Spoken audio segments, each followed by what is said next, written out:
A snowy Christmas night in Chicago turns into tragedy for little Charlie. His parents die in a car accident, and the police take the orphan boy to the station. From there, his grandmother Agatha takes him under her wing. Together, they move to her cozy house in the town of Demopolis, Alabama. Despite Charlie's grief, he remains unresponsive to his grandmother's care. But Agatha, despite losing her own daughter, doesn't lose her spirit. Her cheerful determination prevails over the child's sadness. However, Charlie still spends his free time alone, prompting his grandmother to give him a pet, a small snow-white mouse named Daisy. He happily spends time with her, teaching her circus tricks. From that point on, the life of the small new family gradually returns to normal. One sunny day, grandmother and grandson go to a local store. While the woman selects groceries, Charlie picks out tools to build a house for Daisy. As he chooses nails, his grandmother suddenly suffers a painful coughing fit, which she manages to control with herbs from the shelf. In Alabama, Agatha is known as a healer who can cure anyone with potions and spells. Meanwhile, a strange lady approaches the boy between the shelves and offers him candy with a gloved hand, accompanied by her pet snake. The snake's smooth movements put the boy in a trance. Agatha's voice snaps Charlie out of it, and the mysterious stranger disappears as if melting into thin air. Terrified, the boy rushes to his grandmother, pleading to go home, and she hurriedly agrees. She is once again troubled by a coughing fit, after which she anxiously looks at her handkerchief. On a gloomy, stormy evening, the grandmother notices her grandson's preoccupation and asks him to share what frightened him so much in the store.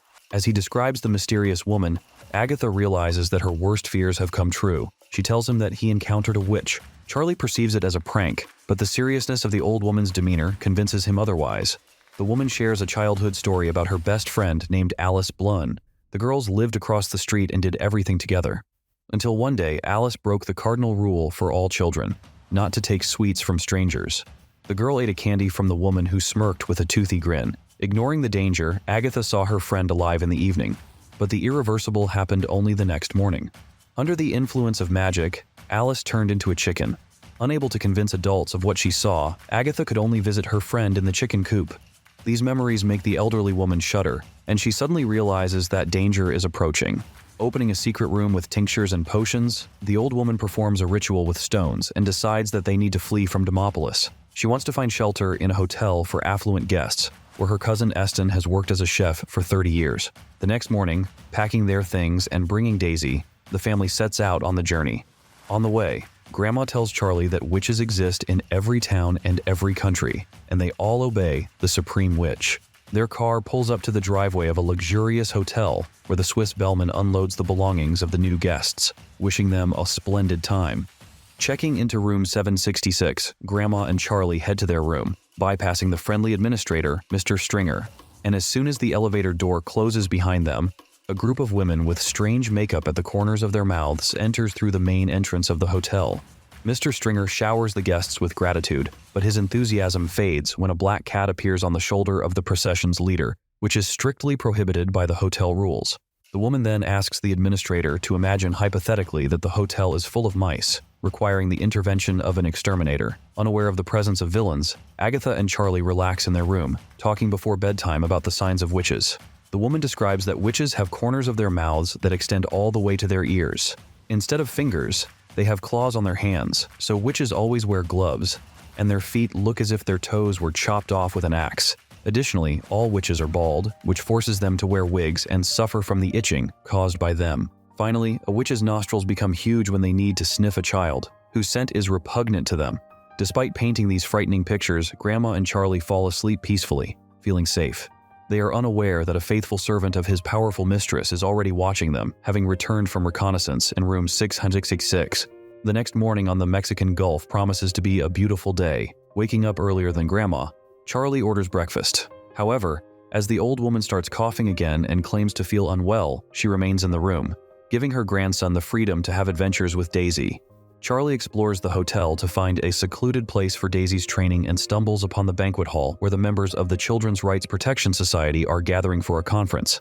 At the entrance, he is shooed away by a chubby boy named Bruno, whom he offers to show the tricks his pet mouse can perform. However, Bruno's angry mother appears behind him and takes Bruno away. Closing the heavy, creaky door, Charlie settles on the steps of the stage, setting up rope challenges for Daisy. However, he fails to start the training as the lights in the hall come on, and Mr. Stringer appears at the door with a group of women who checked in the day before. They dismiss the persistent administrator and lock themselves inside. Seating the people in their places, the blonde woman heads to the stage. She is stopped on the steps by what seems to be a lingering, unpleasant smell, but dismissing suspicions, she confidently ascends the podium to start the meeting. To the boys' surprise, at her command, all the women simultaneously remove their gloves, wigs, and false noses, revealing their witch-like essence. The Supreme Witch announces to her followers the decree to eradicate all children from the face of the earth. Each witch must open a candy store in her city, selling the finest sweets poisoned with her own concoction, a formula numbered 86 called the Mouse Transformer. Soaring above the crowd amidst the applause of jubilant accomplices, the Supreme Witch suddenly senses the presence of a child again. Silencing her horde and sniffing the air with her enormous nostrils, the villainess heads towards the source of the scent at a ventilation grill, but her pursuit is interrupted by a voice from behind the door. Once again disguised, the women let Bruno in. An hour earlier, the chubby boy fell for the Supreme Witch's bait and ate her chocolate, poisoned with the formula.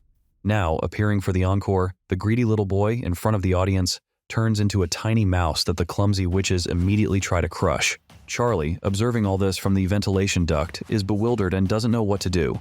The situation is unexpectedly saved by Daisy. Rushing into the crowd, she grabs the poor fellow by the tail, rescuing him from trouble. Trying to explain this to Bruno, the group forgets about the danger outside, and then the Supreme Witch pulls the boy out of hiding and pours a potion into his ear. Another victim turns into a helpless little mouse, whom the brave Daisy skillfully saves from a rolling pin. And the whole group manages to escape from the clutches of the Supreme Witch. In their hiding place, Daisy reveals that she was also a child before and experienced the transformation. The trio decides to go to Grandma, who will surely come up with a way to return them to human form. Successfully slipping into the elevator, the friends find the doors of room 766 and manage to press the doorbell somehow. But an obstacle arises on the path to success. Seeing the rodents, the chambermaid screams, attempting to swat them with a broom. However, in doing so, she drives them right into Grandma's room. Calming Agatha, Charlie explains that the Supreme Witch has enchanted him, and the hotel is full of her accomplices who have gathered here for their secret Sabbath. Daisy reveals that her real name is Mary, and the witch turned her into a mouse several months ago, after which some vagabond sold her to a pet store. The conversation is interrupted by a knock on the door, and a hotel employee informs them that he has come to set traps for rodents with fresh Wisconsin cheddar, which mice adore. Escorting the man away, the group contemplates how to save themselves and other children from the witchcraft. Agatha suggests brewing a potion to create an antidote, and to her surprise, Mary reveals that the lair of the Supreme Witch is one floor below. Devising simple plans and waiting for the Supreme Witch to go to lunch, Grandma sends her grandson down in a knotted sock to the balcony of the lower floor so that the little mouse can fetch the needed vial of potion. Charlie manages to obtain it with difficulty, and the task seems almost completed when the villainess suddenly returns to the room in the company of the cat Aiden, whom the administrator did not allow into the restaurant.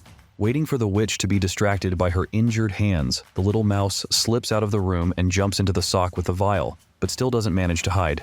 Grandma peeks out from the balcony, explaining that she dropped her knitting and the witch buys her words. However, the face of the elderly woman seems very familiar to the villainess, but she cannot remember where their meeting took place. Meanwhile, Mr. Stringer, who has appeared, diverts the witch's attention to himself. He presents her with a carrier for Aiden, which allows them to enter the restaurant, and the cat willingly sits in the cage. Meanwhile, Agatha tries to prepare antidotes from her tinctures. Unfortunately, the attempt fails, and Grandma has to admit that she cannot compete with the Supreme Witch with her modest home pharmacy. However, the determined group does not despair and decides to save other children from the transformation potion at all costs. Charlie comes up with a plan to sneak into the kitchen and poison the pea soup for the witch's banquet with their own potion. He immediately sets out to implement his plan and appears in the kitchen just in time. The pea soup is ready, but it has not been poured into plates yet. The little mouse uses a ladle to avoid missing and, waiting for a favorable moment, skillfully sends the potions to the bottom of the pot. Meanwhile, in the hotel bar, Grandma sees Cheetah Jenkins, Bruno's parents, and decides to tell them about the incident with their son. Extending the chubby little mouse on her hand, the woman tries to say that this is their son and asks Bruno to confirm it. However, the chubby mouse is busy devouring a cracker and says not a word. The father actually forbade him to talk during meals. Charlie's appearance alleviates the mood of failure as he reports that the soup mission has been successfully completed.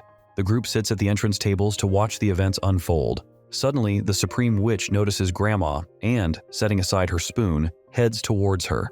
The malicious witch finally remembers their encounter many years ago when she managed to turn Grandma's friend Alice Bloom into a chicken. The argument between old enemies is interrupted by the suite that has started behind the Supreme Witch. One by one, her followers turn into ugly rats. In the rising panic, the united group subtly slips out of the bar, also stealing the key to the Supreme Witch's room.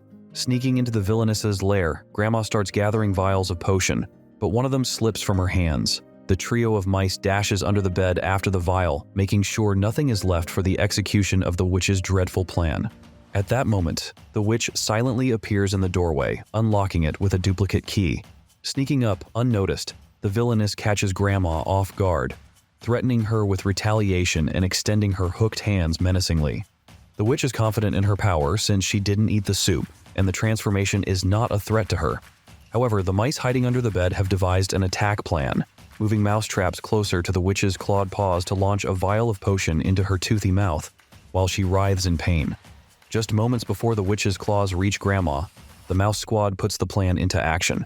As a result, the villainess, followed by her twisted minions, transforms into an ugly and malicious rat. Afterward, the team effortlessly opens the giant witch's chest, and Agatha finds a book with addresses and names of all witches in the world. They decide to eradicate them using the money and potion from the witch. As for her, they leave her fate in the hands of destiny, alone with the cat Adon. Over time, having completed their heroic mission, the unconventional family happily lives together under Grandma's care.